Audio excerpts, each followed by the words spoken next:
Good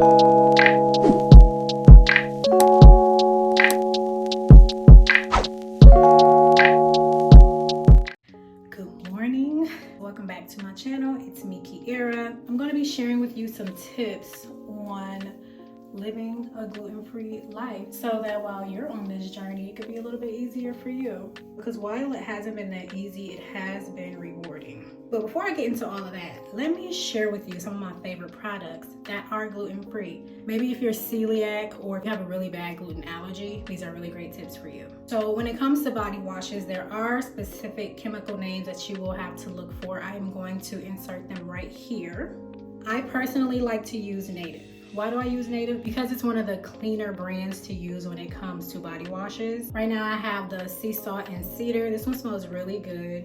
Sandalwood and shea butter, aloe and green tea. Now they do have a whole lot more scents. Those are just the ones that I've been using recently. Now as far as toothpaste, I like to use the Hello brand.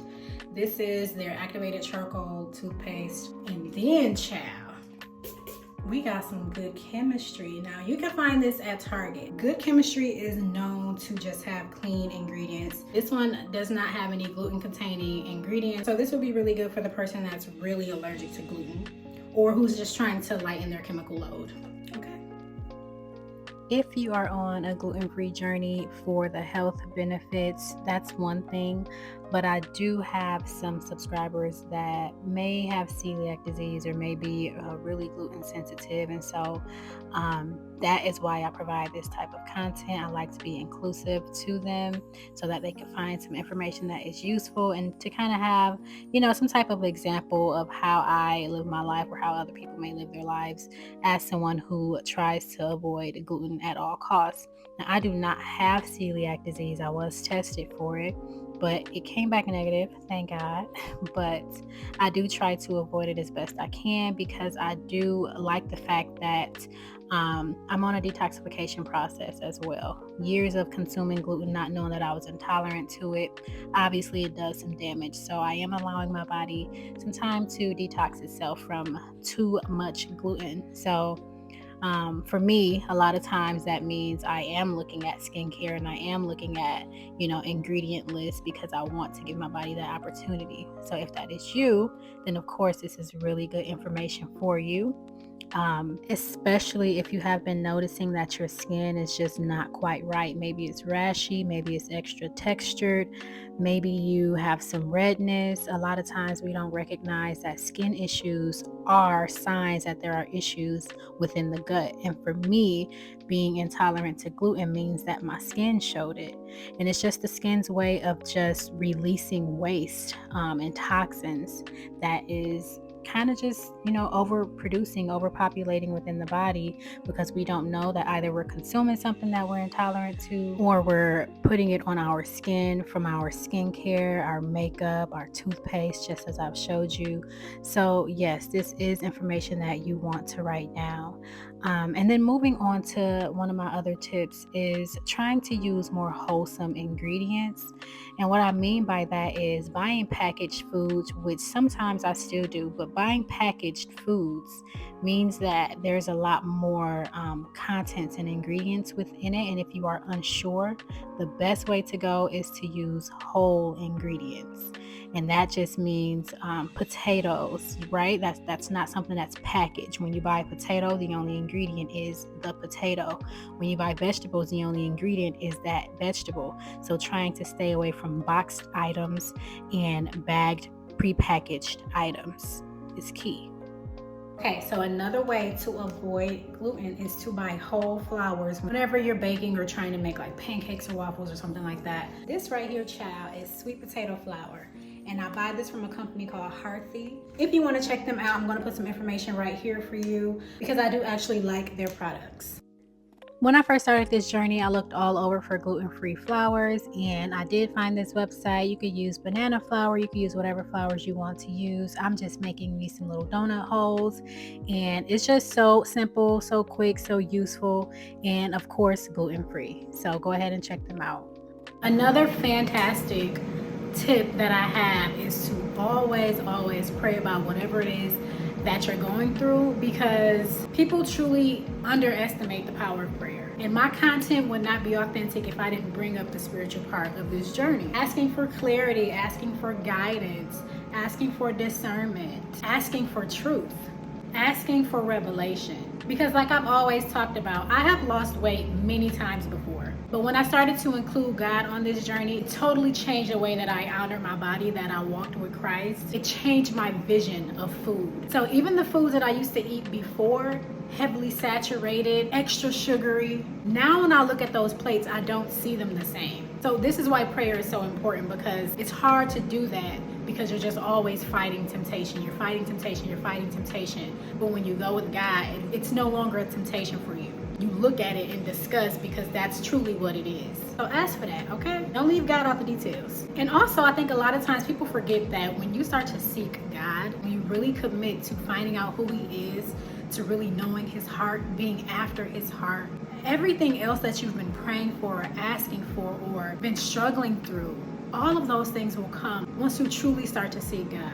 So for instance, on my weight loss journey, I really thought, well, I don't have the endurance, I don't have the strength, I'm a little lazy, I'm inconsistent, I just don't feel like it, I don't want to eat that, I'm too tired. All of these things are things that I was praying for, but not seeking God for. We could pray all day long, but are you truly seeking out God? Because think of it like this. For me, I started to see a naturopathic doctor. It's one thing to complain and complain and complain about all of the symptoms that you're having, but it's another thing to go to a healer and let them lead you, find the root cause of all of your issues, right? Once the root is addressed, you can then heal all of the other symptoms, right? You're having multiple symptoms because you have an issue of the mind, because you have an issue with trauma, because you never healed your past issues. So it's more so about relationship than just asking God for favors. Another tip that I have is to always read your labels, because that trips a lot of people up. Whenever you see enriched bleach flour, wheat flour, malted barley flour, that's gluten. All of those names are gluten. I have a can of soup here and it has enriched egg noodles as one of the ingredients. Whenever you see the word enriched, you should definitely assume that it's probably gluten within it. Because if you read a little bit further, it says wheat flour, wheat protein isolate, wheat gluten. So all of those things are gluten, right? So again, gluten has many, many names. And if you are curious about that, I'll put a couple of those names right here. But just know that there's a lot of different names. So just keep that in mind. What I will say is that I use an app called GF Scanner. I downloaded this app because someone else told me to when I first started out my journey, and you just take your cell phone in the store and you scan barcodes and it literally tells you right there on the spot whether that food is gluten containing or not. So it's been super helpful for me, especially in the beginning of my journey. Now, as far as going out to eat, it's very possible to go out to restaurants and still find something that's gluten-free, whether you have to get a salad, which is usually the last resort. But if you call that restaurant before you go, they can tell you over the phone whether they have dishes that may cater to sensitive diets. Personally, I like to go to that restaurant's website and look at their allergens list. Mostly all restaurants have an allergens list where you could go ahead, download the chart, look through it, and plan your meal before you go there. Is it a little bit extra work? Sure it is, but you worth it. You're worth it, girl. But it will serve you better than just going there and not really knowing where to start and wasting people's time, child. So since I've been on this journey for over a year now, it's a lot easier for me, and so it doesn't feel like a burden anymore. But the best thing you can do for yourself is to plan that out. I don't let gluten intolerance stop me from doing normal things. I just make sure I plan my day around that, even if that means I need to bring snacks or just have a meal before I get there so that I'm already full. Another great tip that I have is a lot more about recovery. So if you are like me and you just didn't know that you had gluten intolerance for all these years, there is some damage that has been done to the intestinal wall. Constant inflammation, constant acid production. It can change the microbiome of the gut. It can also change the way that your body breaks down and digests food because there's been changes to the enzymes. This is innate powder. I use this in the beginning of my journey. This is L-glutamine. This is something that was encouraged by my naturopathic doctor. It is both anti-inflammatory, but it also helps create a barrier around your intestinal wall to prevent any other damage from happening. So this really did serve me well in the beginning of my journey. Also in the beginning, I really had a lot of acid reflux before I even knew what the main cause was. And this right here is by Mountain Peak. Again, I'm not a doctor. These are just things that I was taking. I'm not suggesting that you take them, but always do your research and consult with your own physician. But this is a gastrointestinal support formula. It has things like marshmallow roots, slippery elm, turmeric, and a lot of other things that's really, really good for healing the gut and preventing any further damage. Taking digestive enzymes, this will help your body to absorb all of the nutrients that you need to absorb from your food, okay? Because I was gluten intolerant and didn't know it, like I said, there was damage to the intestinal wall. The enzymes in my body kind of changed and were lacking. And so this has helped me to get back on track. This is by the Integrative brand. Taking berberine. So berberine is important because sometimes when the gut microbiome is out of whack, there could be an increase in the bad bacteria as well. And with that, you can really feel sick a lot. You can feel fatigued. All of the symptoms of maybe having like the flu can happen to you. So making sure that that's in check as well. So if you are cutting gluten and you're trying to get your gut balance back right, berberine has also been helpful for me. This next one is grapefruit seed extract. This right here is the real deal, especially going back to the bad bacteria conversation. This is really good for healing the gut of that. It treats digestive issues. It's antioxidant. Again, these are just things that have helped me on my journey. And finally, child, one of my favorite things, don't worry about my little scab, child. I fell down, child. Don't worry about that. One of my favorite things is activated charcoal. Now, if you know anything about activated charcoal, you know that this is really that girl. Why? Because this is even used in emergency rooms when people have been poisoned. Some people have taken too much than a normal dose of something, okay?